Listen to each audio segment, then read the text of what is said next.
அண்மை செய்தி. காமராஜர் பெரும் புகழுக்கு களங்கம் விளைவிக்கும் வகையில் திமுக துணை பொதுச் செயலாளர் திருச்சி சிவா பேசியிருப்பது கடும் கண்டனத்திற்குரியது என இபிஎஸ் தெரிவித்துள்ளார். இதுகுறித்த கூடுதல் தகவல்களை எமது செய்தியாளர் பிரகாஷ் வழங்க கேட்கலாம். பிரகாஷ், வணக்கம். இது பற்றிய மேலும் விவரங்கள். பெருந்தலைவர் காமராஜர் குறித்து திமுக மாநிலங்களவை உறுப்பினர் திருச்சி சிவா பேசிய சில கருத்துக்கள் சர்ச்சையை ஏற்படுத்தியிருக்கிறது.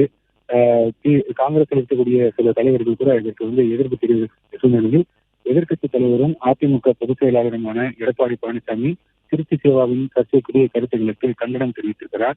இது குறித்து எக்ஸ் வலைதளத்தில் அவர் பதிவிட்டிருக்கிறார். அதில் கல்விக்கான் பிறந்த பெருந்தலைவர் காமராஜர் அவர்களின் பெரும் புகழுக்கு களங்கம் விளைவிக்கும் வகையில் திமுக துணை பொதுச் செயலாளர் திருச்சி சிவா பேசியிருப்பது கடும் கண்டனத்துக்குரியது என்று தெரிவித்திருக்கிறார். கர்ம வீரர் காமராஜர் மறைவின் தருவாயிலான நிகழ்வுகள் வரலாற்று குறிப்பாக உள்ளபோது காமராஜர் கருணாநிதியின் கையை பிடித்து புகழ்ந்தார் என்பது எவ்வளவு பெரிய பச்சை பொய். திமுகவின் வரலாற்று குறிப்புக்கு ஒரு அழகே இல்லையா என்று கேள்வி எழுப்பியிருக்கிறார்.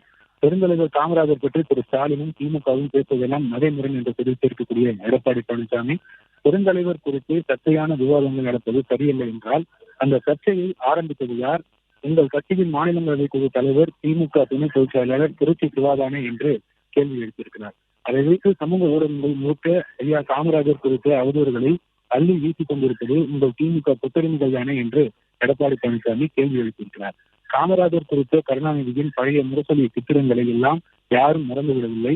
அப்படி கர்ம வீரர் காமராஜர் மீது பன்னெடுங்காலமாக கருணாநிதி வகையரா கொண்டிருந்த வன்மத்தை இப்படி ஒரு சர்ச்சை உருவாக்கி அதன் மூலம் காமராஜர் புகழை முழங்கடிக்க கொடுக்கும் அற்ப அரசியலை செய்வது திமுக தானே என்று எடப்பாடி பழனிசாமி கேள்வி எழுப்பியிருக்கிறார். இவரே விடுகின்று வைத்தாராம், இவரே அதை எடுப்பது போல நடிப்பாராம், நடிக்காதீங்க மு.க. ஸ்டாலின் அவர்களே என்று தெரிவித்திருக்கக்கூடிய திரு எடப்பாடி பழனிசாமி ஒன்றை தெளிவாக சொல்கிறேன், உங்களாலோ உங்கள் அடிப்படைகளாலோ ஒருபோதும் மக்களுக்காக உழைத்த பெருந்தலைவர் காமராஜரின் புகழை துளியும் மறைத்துவிட முடியாது, குறைத்துவிட முடியாது என்று எடப்பாடி பழனிசாமி பதிவிட்டிருக்கிறார். பிளே ஸ்டோர் மற்றும் ஆப் ஸ்டோரில் இருந்து பாலிமர் செயலியை QR கோடு மூலம் பதிவிறக்கம் செய்யுங்கள்.